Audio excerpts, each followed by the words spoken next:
Hi ಎಲ್ರಿಗೂ welcome to Anurag YouTube channel. ಎಲ್ಲರೂ ಹೇಗಿದ್ದೀರಾ? ಐ ಹೋಪ್ ಎಲ್ಲರೂ ಚೆನ್ನಾಗಿದ್ದೀರಾ ಅಂತ ಅಂದ್ಕೊಂಡು ಈ ವಿಡಿಯೋನ ಸ್ಟಾರ್ಟ್ ಮಾಡ್ತಾಯಿದ್ದೀನಿ. ಹಾಗೆಯೇ ಇವತ್ತು ಸಂಕ್ರಾಂತಿ ಹಬ್ಬದ್ದು ವ್ಲಾಗ್ ಆಗಿರೋದ್ರಿಂದ ಬೆಳಗ್ಗೆ ಬೇಗನೆ ಎದ್ದು ಒಂದು 4:45 ಅಲ್ಲಿ 5 ಅಷ್ಟರಲ್ಲೇ ಎದ್ದು ನೀಟಾಗಿ ಮನೆಯೆಲ್ಲ ಕ್ಲೀನ್ ಮಾಡ್ಕೊಂಡಾದಮೇಲೆ ರಂಗೋಲಿ ಹಾಕೋಣ ಅಂತೇಳಿ ರಂಗೋಲಿ ಹಾಕ್ಕೊತಾ ಇದ್ದೀನಿ.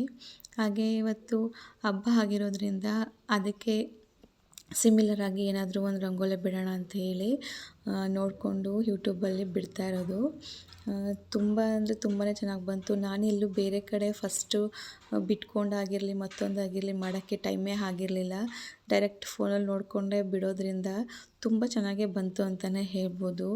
ನಾನು ಹೇಗೆಲ್ಲ ರಂಗೋಲಿ ಬಿಟ್ಟೆ, ಯಾವ ಥರ ಬಿಟ್ಟೆ, ಫಸ್ಟ್ ಅಟೆಂಪ್ಟಲ್ಲೇ ಎಷ್ಟು ಚೆನ್ನಾಗಿ ರಂಗೋಲಿ ಬಂತು ಅಂತ ಹೇಳಿ ಈ ಪೂರ್ತಿ ವಿಡಿಯೋ ಹಾಕಿದ್ದೀನಿ ಮತ್ತು ಕಲರ್ ಫಿಲ್ ಮಾಡಿರೋದೆಲ್ಲ.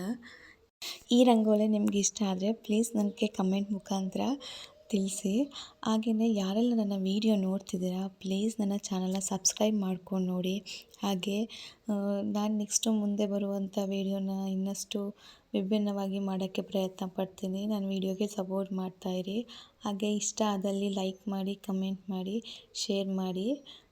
ಈ ವಿಡಿಯೋನ ಎಲ್ಲೂ ಸ್ಕಿಪ್ ಮಾಡದೆ ಪೂರ್ತಿ ಎಂಡ್ವರೆಗೂ ನೋಡಿ.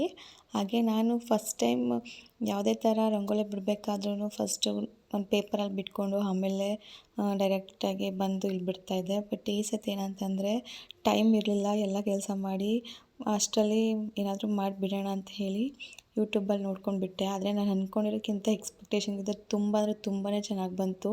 ನಿಮಗೂ ಕೂಡ ಈ ರಂಗೋಲಿ ತುಂಬ ಇಷ್ಟ ಆಗುತ್ತೆ ಅಂತ ಅಂದ್ಕೊಂಡು ಶೇರ್ ಮಾಡಿದ್ದೀನಿ. ಇನ್ನು ನಾನು ರಂಗೋಲಿ ಸ್ಟಾರ್ಟ್ ಮಾಡಿದಾಗ ತುಂಬ ಕತ್ಲೆ ಇತ್ತು.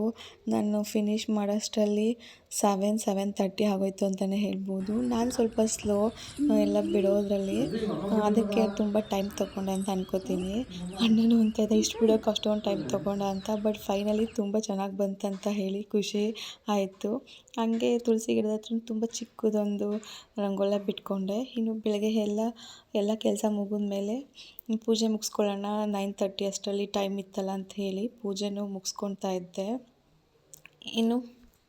ಇನ್ನು ಈ ವಿಡಿಯೋದಲ್ಲಿ ವಾಯ್ಸ್ ಓವರಿಂಗ್ ಕೊಡಬಾರ್ದಂತಲೇ ನಾನು ವಿಡಿಯೋ ಮಾಡ್ಕೊಂಡಿದ್ದೆ. ಬಟ್ ಏನಂತಂದರೆ ಪಾಪುಗೆ ಸ್ನಾನ ಮಾಡಿಸಿರೋದ್ರಿಂದ ಅವನು ಅಳೋ ಸೌಂಡೆಲ್ಲ ಕೇಳಿಸ್ತಾ ಇತ್ತು. ನನ್ನ ವಾಯ್ಸ್ ಅಷ್ಟೊಂದಾಗಿ ಕೇಳಿಸ್ತಾ ಇರಲಿಲ್ಲ.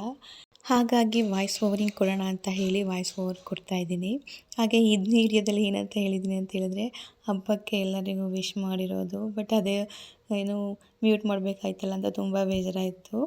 ಎಲ್ಲರಿಗೂ ಮಕರ ಸಂಕ್ರಾಂತಿ ಹಬ್ಬದ ಆರ್ಥಿಕ ಶುಭಾಶಯಗಳು.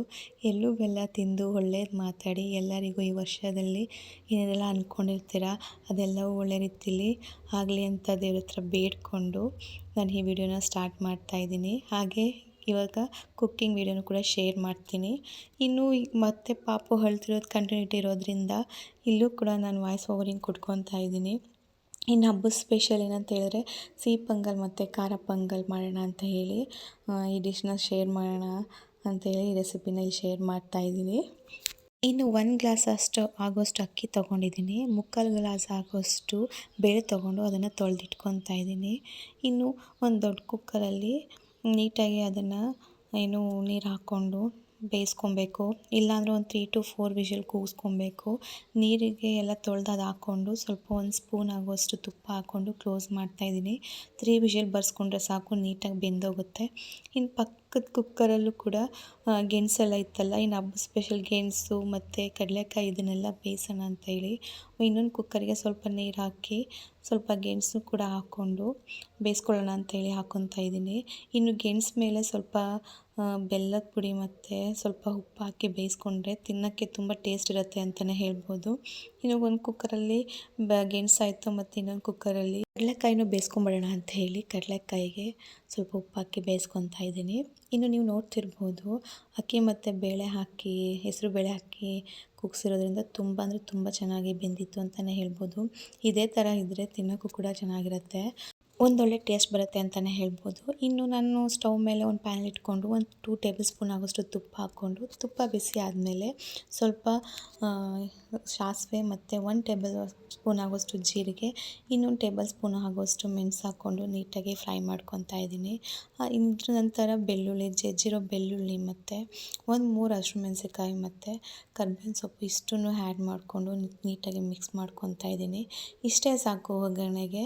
ಇನ್ನು ನಾವು ಬೇಯಿಸ್ಕೊಂಡಿರುವಂತಹ ಹೆಸರುಬೇಳೆ ಮತ್ತು ರೈಸನ್ನು ಹಾಕಿ ನೀಟಾಗಿ ಇದನ್ನು ಮಿಕ್ಸ್ ಮಾಡಿಕೊಂಡ್ರೆ ತುಂಬ ಅಂದರೆ ತುಂಬಾ ಟೇಸ್ಟ್ ಕೊಡುತ್ತೆ ಅಂತಲೇ ಹೇಳ್ಬೋದು. ನೀವು ಯಾವ ಥರ ಟ್ರೈ ಮಾಡ್ತೀರಾ ಅದನ್ನು ಕೂಡ ನನಗೆ ಕಮೆಂಟ್ ಮುಖಾಂತರ ತಿಳಿಸಿ. ಹಾಗೆ ನಾನು ಯಾವಾಗಲೂ ಇದೇ ಥರ ಟ್ರೈ ಮಾಡೋದು.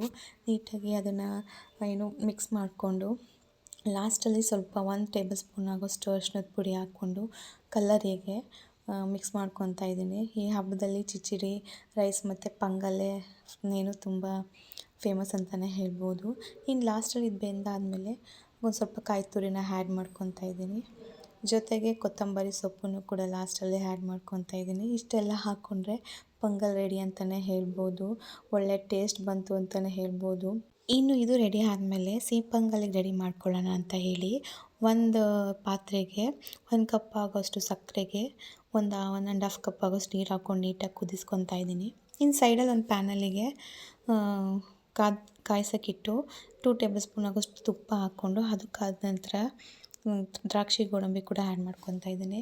ಗೋಲ್ಡನ್ ಬ್ರೌನ್ ಬರೋವಷ್ಟು ಫ್ರೈ ಮಾಡಿಕೊಂಡು ದ್ರಾಕ್ಷಿ ಗೋಡಂಬಿನ ಇನ್ನು ಮಿಕ್ಕಿರುವಂತಹ ರೈಸ್ ಇರುತ್ತಲ್ವ ಬೇಯಿಸ್ಕೊಂಡಿರೋದು ಅದನ್ನು ಕೂಡ ನಾನು ಆ್ಯಡ್ ಮಾಡ್ಕೊತಾ ಇದ್ದೀನಿ. ಸೇಮ್ ಪ್ರೊಸೀಜರ್ ಇಲ್ಲೂ ಕೂಡ ನೀಟಾಗಿ ಅದನ್ನು ಮಿಕ್ಸ್ ಮಾಡ್ಕೊತೀನಿ. ಯಾವ ಥರ ಅಂದರೆ ಯಾವುದೇ ಥರ ಗಂಟು ಬರಬಾರ್ದು. ಈ ನೀಟಾಗಿ ಮಿಕ್ಸ್ ಮಾಡಿಕೊಂಡು ಇದು ನೀಟಾಗಿ ತುಪ್ಪ ಎಲ್ಲ ಮಿಕ್ಸ್ ಆದಮೇಲೆ ಇದಕ್ಕೆ ಕುದಿಸಿ ಇಟ್ಕೊಂಡಿರುವಂಥ ಸಕ್ಕರೆ ನೀರನ್ನು ಹಾಕ್ತಾಯಿದ್ದೀನಿ. ನೀಟಾಗಿ ಹಾಕ್ಕೊಂಡು ಮಿಕ್ಸ್ ಮಾಡಿಕೊಂಡ್ರೆ ಇದು ಕಂಪ್ಲೀಟ್ ಅಂತಲೇ ಹೇಳ್ಬೋದು. ತುಂಬ ಅಂದರೆ ತುಂಬಾ ಟೇಸ್ಟ್ ಬರುತ್ತೆ. ಮೀಡಿಯಮ್ ಸ್ವೀಟ್ ಇರುತ್ತೆ. ಹಾಗೆ ಯಾವ ಥರ ಕನ್ಸಿಸ್ಟೆನ್ಸಿ ಬೇಕೋ ಆ ಥರ ಹಾಕ್ಕೊಬೋದು. ಇನ್ನು ನಾನೊಂದು 3 ಟೇಬಲ್ ಸ್ಪೂನ್ ಆಗೋಷ್ಟು ಕೊಬ್ಬರಿ ತುರಿ ಹಾಕ್ಕೊಂಡು ಅದು ನೀಟಾಗಿ ಕುದಿ ಬಂದಮೇಲೆ ಕ್ಲೋಸ್ ಮಾಡ್ತಾಯಿದ್ದೀನಿ. 2 ಡಿಶಸ್ ಕೂಡ ತುಂಬ ಅದ್ಭುತವಾಗಿ ಬಂದಿತ್ತು ಅಂತಲೇ ಹೇಳ್ಬೋದು. ನೀವು ಕೂಡ ಒಮ್ಮೆ ಈ ಥರ ಟ್ರೈ ಮಾಡಿ ನೋಡಿ. ತುಂಬ ಅಂದರೆ ತುಂಬಾ ಟೇಸ್ಟ್ ಬರುತ್ತೆ. ಇನ್ನು ಹಬ್ಬ ತಿಂಡಿಗೋಸ್ಕರ ಕಾಯ್ತಾಯಿದ್ರು. ನಾನು ಎಲ್ಲರಿಗೂ ಸರ್ವ್ ಮಾಡೋಣ ಅಂತ ಹೇಳಿ ತಿಂಡಿ ಪ್ಲೇಟ್ ತೊಗೊಂಡು ಸರ್ವ್ ಮಾಡ್ತಾಯಿದ್ದೀನಿ. ಯಾವ ಥರ ಫೀಡ್ಬ್ಯಾಕ್ ಬರುತ್ತೆ ಅಂತ ಕಾಯ್ತಾಯಿದ್ದೆ. ಬಟ್ ತುಂಬ ಚೆನ್ನಾಗಿ ಬಂತು ಅಂತಲೇ ಹೇಳಿದ್ರು. ನಮ್ಮಲ್ಲಿ ಸ್ವೀಟ್ಗಿಂತ ಸ್ವಲ್ಪ ಖಾರನೇ ಇಷ್ಟಪಡ್ತಾರೆ. ಇನ್ನು ಜೊತೆಗೆ ಕಡಲೆಕಾಯಿ ಜೊತೆ ಗೆಣಸನ್ನು ಸರ್ವ್ ಮಾಡಿದೆ. ಇನ್ನು ಪೊಂಗಲ್ಲಿಗೆ ಚಟ್ನಿ ಇದ್ದರೆ ಒಂದು ಕಾಂಬಿನೇಷನ್ ಅಂತಲೇ ಹೇಳಿ ಚಟ್ನಿ ಮಾಡಿದೆ. ಇನ್ನು ಎಲ್ಲ ಆದಮೇಲೆ ನಾವು ರೆಡಿಯಾಗಿ ಎಳ್ಬೀರಕ್ಕೆ ಹೋಗೋಣ ಅಂತ ಹೇಳಿ ರೆಡಿಯಾಗಿದ್ದು. ಇನ್ನು ಪೂರ್ತಿ ವಿಡಿಯೋ ನಾನು ಕ್ಯಾಪ್ಚರ್ ಮಾಡ್ಕೊಳ್ಳೋಕ್ಕೆ ಆಗಿಲ್ಲ. ಇನ್ನು ಊರಿಗೆ ಹೋಗಿ ಎಳ್ಬೀರು ಬಂದು ಇಲ್ಲಿ ಎಳ್ಬೀರೋಣ ಅಂತೇಳಿ ಇಲ್ಲೂ ಮುಗಿಸಿ ಟೈಮೇ ಆಗೋಯಿತು. ನಾನು ಯಾವ ವಿಡಿಯೋನೂ ಎಳ್ಬೀರೋದು ಕ್ಯಾಪ್ಚರ್ ಮಾಡ್ಕೊಳ್ಳೋಕ್ಕೆ ಆಗಿಲ್ಲ. ಇನ್ನು ಸಂಜೆ 6:30 ಅಷ್ಟರಲ್ಲಿ ದನ ಕಿಚ್ಚಾಯಿಸೋದು ರೆಡಿ ಆಯಿತು. ಇನ್ನು ಊರಲ್ಲಿ ಅದನ್ನು ನೋಡೋಕ್ಕೆ ಅಂತ ಹೋಗಿದ್ವಿ. ಅದಂತೂ ನೋಡೋಕ್ಕೆ ತುಂಬಾ ಖುಷಿ ಅಂತಲೇ ಹೇಳ್ಬೋದು. ತುಂಬ ಚೆನ್ನಾಗಿತ್ತು. ಮಕ್ಕಳಿಗೆ ತಮಟೆ ಸೌಂಡ್ ಅಂತಂದರೆ ತುಂಬಾ ಖುಷಿ. ಮಕ್ಕಳನ್ನು ಕೂಡ ಕರ್ಕೊಂಡು ನೋಡ್ಕೊಂಡು ಬಂದಿದ್ದಾಯಿತು. ನಮ್ಮ ದೊಡ್ಡಪ್ಪರದೇ ಒಂದು ಹಸು ಇರೋದರಿಂದ, ಒಂದು ಜೊತೆ ಹಸು ಇರೋದರಿಂದ ಅವರು ಕೂಡ ಚೆನ್ನಾಗಿ ರೆಡಿ ಮಾಡಿ ವಾಲ್ಗದವ್ರನ್ನೆಲ್ಲ ಕರೆಸಿ ತಮಟೆಯವ್ರನ್ನೆಲ್ಲ ಕರೆಸಿ ಕಿಚ್ಚಾಯಿಸೋಕ್ಕೆ ಕರ್ಕೊಂಡೋಗಿದ್ರು. ಅದು ಕೂಡ ತುಂಬ ಚೆನ್ನಾಗಿತ್ತು ಅಂತಲೇ ಹೇಳ್ಬೋದು ನೋಡೋಕ್ಕೆ. ನಮ್ಮ ಕೃಷಿ ಅಂತೂ ಫುಲ್ ಎಂಜಾಯ್ ಮಾಡ್ತಾಯಿದ್ದ ಅದನ್ನೆಲ್ಲ ನೋಡಿ. ಅಂತೂ ಜಾಸ್ತಿ ಬರ್ತಾಯಿದ್ದವು ಹಸುಗಳು, ಕರುಗಳು, ದನಗಳು. ಬಟ್ ಈಗೆಲ್ಲ ಕಮ್ಮಿ ಆಗ್ತಾಯಿದೆ ಅಂತಲೇ ಹೇಳ್ಬೋದು. ಇನ್ನು ನಾನು ತೋರಿಸ್ತಾ ಇದ್ದೀನಿ ಫೋಕಸ್ ಮಾಡಿ. ಅದೇ ನಮ್ಮ ದೊಡ್ಡಪ್ಪರ ಹಸು. ದನ ಹಸುಗಳನ್ನ ಊರಲ್ಲಿ ಮೆರವಣಿಗೆಗೆ ಕಳಿಸ್ತಾರೆ. ಕೆಳಗಡೆ ಊರದ್ದು ಕೆಳಗಡೆ, ಮೇಲ್ಗಡೆ ಊರದ್ದು ಮೇಲ್ಗಡೆ, ಎಲ್ಲ ಕಡೆ ಮನೆ ಹತ್ರ ಹೋಗಿ ಪೂಜೆ ಮಾಡ್ತಾರೆ. ಅದನ್ನು ಮಾಡಿಸ್ಕೊಂಡು ಮನೇಲಿ ಫೈನಲಾಗಿ ಮನೆಗೆ ಬರ್ತಾರೆ. ಹಾಗೆ ಇಲ್ಲಿ ಕೂಡ ಮನೆ ಹತ್ರ ಬಂದು ಮಾಡ್ತಾಯಿದ್ರು. ಇಲ್ಲಿ ನಮ್ಮ ಅಕ್ಕಪಕ್ಕದ ಮನೆಗಳೆಲ್ಲ ಮಾಡಾದಮೇಲೆ ಇನ್ನು ನಮ್ಮ ಮನೆಗೆ ಕರ್ಕೊಂಬರ್ತಾಯಿದ್ರು. ವಿಡಿಯೋ ನಾನು ತೋರಿಸ್ತಿರೋದು ಇದು ನಮ್ಮ ಮನೆಗೆ. ಇನ್ನು ಮುಂಚೆ ಅಂತೂ ನಮ್ಮ ಮನೆಯಲ್ಲೂ ಕೂಡ ಇದೇ ಥರ ನಮ್ಮಪ್ಪ ದನಗಳನ್ನ ಸಾಕ್ತಾಯಿದ್ರು. ಅದು ಕೂಡ ನೆನಪಾಗ್ತಾಯಿತ್ತು. ಅವರು ಪ್ರತಿ ವರ್ಷವೂ ಕೂಡ ತುಂಬ ಚೆನ್ನಾಗಿದ್ದು ಹಸುಗಳಿಗೆ ಅಲಂಕಾರ ಮಾಡಿ ವರ್ಷಕ್ಕೆ ಒಂದೇ ಸತಿ ಬರೋದು. ವರ್ಷ ಪೂರ್ತಿ ಕಷ್ಟ ಬೀಳುತ್ತೆ ಬಸಪ್ಪ ನಮಗೋಸ್ಕರ. ನಾವು ವರ್ಷಕ್ಕೊಂದು ಸತಿ ಬರೋ ಹಬ್ಬ ನಾವು ಅವುಗಳಿಗೋಸ್ಕರ ಮಾಡಬೇಕಂತ ಹೇಳಿ ತುಂಬ ಚೆನ್ನಾಗಿ ಅಲಂಕಾರ ಮಾಡಿ ವಾಲ್ಗ ಸಹಿತ ಕರ್ಕೊಂಡು ಹೋಗೋರು ಜಿಜಾಯ್ಸ್ ಹತ್ರ. ಅದು ಫೋಟೋಗಳು ತೆಗೆಸ್ತಾಯಿದ್ರು. ತುಂಬ ಚೆನ್ನಾಗಿ ಅಲಂಕಾರ ಮಾಡಿ ಫೋಟೋ ಇರಬೇಕು ಅಂತೇಳಿ ಫೋಟೋದನ್ನು ಕರೆಸಿ ಫೋಟೋ ತೆಗೆಸ್ತಾಯಿದ್ರು. ಅದೆಲ್ಲ ತುಂಬ ನೆನಪಾಗ್ತಿತ್ತು ಅಂತಲೇ ಹೇಳ್ಬೋದು. ಇನ್ನು ಮನೆ ಹತ್ರ ಬಂದಮೇಲೆ ಬಸವಪ್ಪಂಗೆ ಕಾಲು ತೊಳೆದು ಬಸವಪ್ಪನ ಕಾಲಿಗೆ ಅರಿಶಿನ ಕುಂಕುಮ ಇಟ್ಟು ಪೂಜೆ ಮಾಡೋದು ಯಾವಾಗಲೂ ಪದ್ಧತಿ ಅಂತಲೇ ಹೇಳ್ಬೋದು. ನಾನು ಕೂಡ ಹಾಗೆಯೇ ಪೂಜೆ ಎಲ್ಲ ಮಾಡಿ ದೇವರ ಆಶೀರ್ವಾದ ಪಡ್ಕೊಂಡೆ. ಇನ್ನು ನಾನು ಮಾಡಾದ್ಮೇಲೆ ಅಮ್ಮನೂ ಕೂಡ ಪೂಜೆ ಮಾಡಿದ್ರು. ಇನ್ನು ಇದೆಲ್ಲ ಆದಮೇಲೆ ಕಿಚ್ಚಾಯಿಸಿರುವಂಥ ಬೂದಿ ತಂದು ಮನೇಲಿ ಎರಚ್ತಾರೆ. ಯಾಕಂತಂದರೆ ಬಸವಪ್ಪನಲ್ಲಿ ಮುಕ್ಕೋಟಿ ದೇವರು ನೆಲೆಸಿರ್ತಾರೆ. ಅವ್ರು ತುಳಿದಂಥ ಬೂದಿನ ಮನೆಗೆ ತಂದು ಎರ್ಸಿದ್ರೆ ಮತ್ತು ಹಸು ಕರುಗಳಿಗೆಲ್ಲ ಹಾಕಿದ್ರೆ ಏನು ದುಷ್ಟಶಕ್ತಿಗಳೆಲ್ಲ ದೂರ ಆಗುತ್ತೆ ಅನ್ನೋ ನಂಬಿಕೆ ಅಂತಲೇ ಹೇಳ್ಬೋದು. ಇನ್ನು ನಾನು ಈ ವಿಡಿಯೋನ ನೆಕ್ಸ್ಟು ಎಂಡ್ ಮಾಡೋಕ್ಕೆ ಆಗಿಲ್ಲ. ನೆಕ್ಸ್ಟ್ ಡೇ ವಿಡಿಯೋನು ಕೂಡ ಈ ವಿಡಿಯೋದಲ್ಲೇ ಅಪ್ಲೋಡ್ ಮಾಡ್ತಾಯಿದ್ದೀನಿ. ಇದು ಹಬ್ಬದ ನೆಕ್ಸ್ಟ್ ಡೇ ವ್ಲಾಗ್ ಆಗಿರುತ್ತೆ. ಕಂಟಿನ್ಯೂಟಿ ಮಾಡ್ತಾಯಿದ್ದೀನಿ. ನೀವು ಹಬ್ಬದ ಸ್ಪೆಷಲ್ ನೆಕ್ಸ್ಟ್ ಡೇ ಎಲ್ಲ ಮನೇಲಿ ನಾನ್ ವೆಜ್. ಸೊ ನಮ್ಮ ಮನೇಲಿ ನಾನ್ ವೆಜ್ ಮಾಡ್ಕೊತಾ ಇದ್ದೀವಿ. ಬೆಳಗ್ಗೆ ತಿಂಡಿಗೇನೆ ಮಾಡ್ಕೊಳ್ಳೋಣ ಅಂತ ಹೇಳಿ ಮಾಡ್ಕೊತಾ ಇದ್ದೆ. ಇವತ್ತು ಮಟನ್ ಮತ್ತು ಚಿಕನ್ ತೊಗೊಬಂದಿದ್ದಾರೆ ಮನೇಲಿ. ಮಟನಲ್ಲಿ ಸ್ವಲ್ಪ ಸಾಂಬಾರು ಮಾಡಿಕೊಂಡು ಚಿಕನಲ್ಲಿ ಪೆಪ್ಪರ್ ಫ್ರೈ ಮಾಡೋಣ ಅಂತ ಅಂದ್ಕೊಂಡಿದ್ದೀನಿ. ರೆಸಿಪಿ ಮಾಡೋದು ಅಂತ ನೋಡೋಣ ಬನ್ನಿ. 1 kg ಮಟನ್ ತೊಗೊಂಡಿದ್ದೀನಿ. ಇದಕ್ಕೆ ಮಸಾಲ ರುಬ್ಕೊಳ್ಳೋಣ. ಸ್ವಲ್ಪ ಪುದೀನ ಸೊಪ್ಪು ತೊಗೊಂಡಿದ್ದೀನಿ. 1-2 ಬೆಳ್ಳುಳ್ಳಿನ ಬಿಡಿಸಿಟ್ಕೊಂಡಿದ್ದೀನಿ. ಮತ್ತು 4 ಲವಂಗ, ಚಕ್ಕೆ, 1 ಇಂಚಷ್ಟು ಶುಂಠಿ ಇಷ್ಟೊಂದು ಇಟ್ಕೊಂಡಿದ್ದೀನಿ. ಸಾಂಬಾರಿಗೆ ನಾನು 1 ಟೊಮೆಟೊ ತೊಗೊಂಡಿದ್ದೀನಿ. ಇದು ರುಬ್ಬಕ್ಕೆ ಅಂತ ಹೇಳಿ. ಇದು ಸಣ್ಣದಾಗಿರೋದು 2 ಈರುಳ್ಳಿ ಕಟ್ ಮಾಡ್ಕೊಂಡಿದ್ದೀನಿ ಒಗ್ಗರಣೆಗೆ. ಇನ್ನು ಇದು ಸ್ವಲ್ಪ ಮಸಾಲೆಗೆ ಆರ್ಸೋಕ್ಕೆ ಅಂತೇಳಿ 1 ದಪ್ಪ ಈರುಳ್ಳಿನ ಕಟ್ ಮಾಡಿ ಇಟ್ಕೊಂಡಿದ್ದೀನಿ. 1 ಕಪ್ ಆಗೋಷ್ಟು ತೆಂಗಿನ ತುರಿ ತೊಗೊಂಡಿದ್ದೀನಿ. ಕೊತ್ತಂಬರಿ ಸೊಪ್ಪು ಕಟ್ ಮಾಡಿ ಇಟ್ಕೊಂಡಿದ್ದೀನಿ. ಇದೆಲ್ಲ ಮಸಾಲೆಗಲ್ವಾ. ಇನ್ನು ಮನೆಯಲ್ಲೇ ಮಾಡಿರುವಂಥ ಮಟನ್ ಸಾಂಬಾರು ಪೌಡರ್ ತೊಗೊಂಡಿದ್ದೀನಿ. 1 ದೊಡ್ಡ ಸ್ಪೂನಲ್ಲಿ 3 ಸ್ಪೂನ್ ಆಗುವಷ್ಟು ತೊಗೊಂಡಿದ್ದೀನಿ. ನೀವು ಯಾವ ಥರ ಮಟನ್ ಕ್ವಾಂಟಿಟಿ ತೊಗೋತೀರಾ ಅದ್ರ ಮೇಲೆ ಇದನ್ನು ಯಾವ ಥರ ತೊಗೊಬೇಕಂತ ಡಿಪೆಂಡ್ ಆಗುತ್ತೆ. ಇನ್ನು ಮಸಾಲೆ ರುಬ್ಕೊಳ್ಳೋಣ ಅಂತೇಳಿ 1 ಜಾರ್ ತೊಗೊಂಡಿದ್ದೀನಿ. ಫಸ್ಟು ಈರುಳ್ಳಿನ ಹಾಕ್ಕೊತಾ ಇದ್ದೀನಿ. ಮತ್ತು ಟೊಮೆಟೊ, ಪುದೀನ ಸೊಪ್ಪು, ಶುಂಠಿ, ಚಕ್ಕೆ, ಲವಂಗ, ಬೆಳ್ಳುಳ್ಳಿ, ಕೊತ್ತಂಬರಿ ಸೊಪ್ಪು, ಕಾಯಿ ತುರಿ, sambar powder, mutton sambar powder ಇದು. ಈಗ ಬ್ಲೆಂಡ್ ಮಾಡ್ಕೊಳ್ಳೋಕ್ಕೆ ಸ್ವಲ್ಪ ನೀರು ಹಾಕಿ ನುಣ್ಣಗಾಗುವಷ್ಟು ಬ್ಲೆಂಡ್ ಮಾಡ್ಕೊಬೇಕು. ಈಗ ನಾನು ತೋರಿಸ್ತಿದ್ದೀನಲ್ಲ, ಇಷ್ಟು ನೀಟಾಗಿ ಒಂಚೂರು ತುರಿ ಇಲ್ಲದೆ ನೈಸಾಗಿ ಮಾಡಿಕೊಂಡ್ರೆ ಸಾಕು. ಇನ್ನು ಸಾಂಬಾರಿಗೆ ನಾನು 1 ದೊಡ್ಡ ಕುಕ್ಕರ್ ಇಟ್ಕೊಂಡಿದ್ದೀನಿ ಸ್ಟವ್ ಮೇಲೆ. 2 ಟೇಬಲ್ ಸ್ಪೂನ್ ಆಗೋಷ್ಟು ಎಣ್ಣೆಗೆ ಈರುಳ್ಳಿ ಹಾಕ್ಕೊಂಡು ಸ್ವಲ್ಪ ಫ್ರೈ ಮಾಡ್ಕೊಂಡಾದಮೇಲೆ ಅದಕ್ಕೆ ಮಟನ್ ಎಲ್ಲ ಹಾಕ್ಕೊತಾ ಇದ್ದೀನಿ.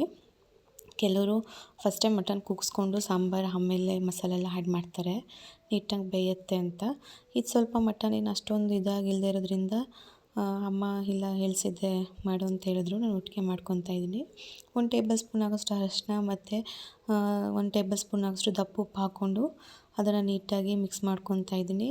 1 ಕುದಿ ಬಂದರೆ ಸಾಕು. ನಾವು ರುಬ್ಕೊಂಡಿರುವಂಥ ಮಸಾಲನ ಒಳಗಡೆ ಆ್ಯಡ್ ಮಾಡಬೇಕು. ನಿಮಗೆ ಯಾವ ಥರ ಕನ್ಸಿಸ್ಟೆನ್ಸಿ ಬೇಕು ಸಾಂಬಾರ್ದು ಆ ಥರ ನೀವು ಮಾಡ್ಕೊಬೋದು.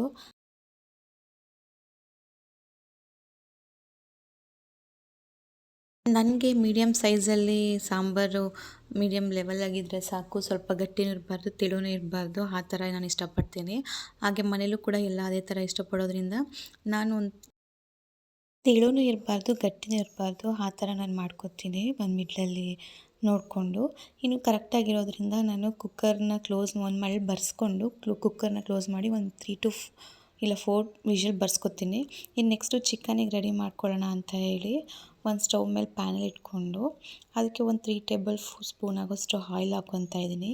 ಇನ್ನು ಜಜ್ಜಿರುವಂತಹ ಬೆಳ್ಳುಳ್ಳಿನೂ ಮತ್ತು ಹಸಿಮೆಣಸಿನಕಾಯಿನ ಕಟ್ ಮಾಡ್ಕೊಂಡಿದ್ದೆ, ಅದನ್ನು ಕೂಡ ಎಣ್ಣೆಲಿ ಹಾಕ್ಕೊಂಡು ಕರ್ಕೊತಾ ಇದ್ದೀನಿ. ಇದು ತುಂಬ ಚೆನ್ನಾಗಿ ಫ್ರೈ ಮಾಡಿಕೊಂಡ್ರೆ ಒಳ್ಳೆ ಟೇಸ್ಟ್ ಆಗುತ್ತೆ ಅಂತಲೇ ಹೇಳ್ಬೋದು. ಮತ್ತು ಕರ್ಬೇವಿನ ಸೊಪ್ಪನ್ನು ಕೂಡ ಆ್ಯಡ್ ಮಾಡಿಕೊಂಡು ನೀಟಾಗಿ ಫ್ರೈ ಮಾಡ್ಕೊಬೇಕು. ಜೊತೆಗೆ ಈರುಳ್ಳಿನೂ ಕೂಡ. ಇದು ಯಾವ ಥರ ಏನು ಫ್ರೈ ಎಲ್ಲ ಆದಮೇಲೆ ನೀಟಾಗಿ ಚಿಕನ್ನ ಆ್ಯಡ್ ಮಾಡ್ಕೊತಾ ಇದ್ದೀನಿ. ಇಲ್ಲಿ ನಾನೊಂದು ಮಿಸ್ಟೇಕ್ ಮಾಡಿದೆ.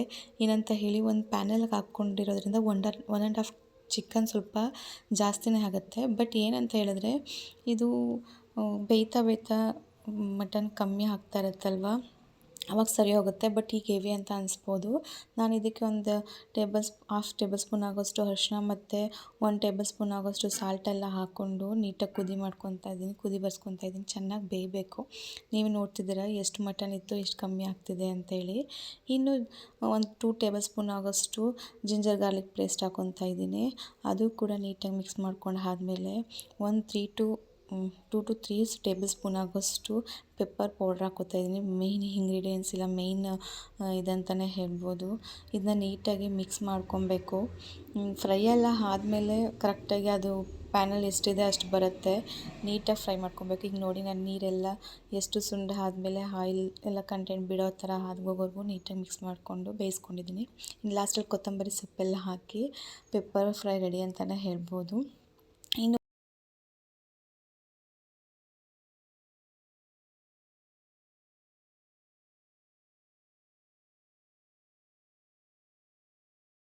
ಮನೇಲಿ ತಿಂಡಿಗೆ ರೆಡಿ ಮಾಡಿರೋದ್ರಿಂದ ಊಟನ ವೆಯ್ಟ್ ಮಾಡ್ತಾಯಿದ್ರು. ರೆಡಿ ಆಗೋಷ್ಟೊತ್ತು 10:30 ಮೇಲೆ ಆಗೋಯ್ತು ಅಂತಲೇ ಹೇಳ್ಬೋದು. ಇನ್ನು ಮುದ್ದೆಗೆ ಮಟನ್ ಸಾಂಬಾರು ಮತ್ತು ಸೌತೆಕಾಯಿ ಹಾಕಿ ಕೊಡ್ತಿದ್ದೀನಿ ಅದಕ್ಕೆ ಕಾಂಬಿನೇಷನ್ ಆಗಿ ಪೆಪ್ಪರ್ ಫ್ರೈ. ಇದು ಅಣ್ಣಂಗಂತೂ ತುಂಬ ಇಷ್ಟ. ಅವ್ನು ಯಾವಾಗಲೂ ಜಾಸ್ತಿ ಮಾಡೋಕ್ಕೆ ಕೇಳೋದೆ ಪೆಪ್ಪರ್ ಫ್ರೈ ಮಾಡಿಕೊಡು ಅಂತ ಕೇಳ್ತಾನೆ. ಸೊ ಈ 2 ಡಿಶಸ್ ಕೂಡ ತುಂಬ ಟೇಸ್ಟ್ ಚೆನ್ನಾಗಿ ಬಂದಿತ್ತು ಅಂತಲೇ ಹೇಳ್ಬೋದು. ನಾನು ಈ ವಿಡಿಯೋನ ಇಲ್ಲಿಗೆ ಎಂಡ್ ಮಾಡ್ತಾಯಿದ್ದೀನಿ. Thank you.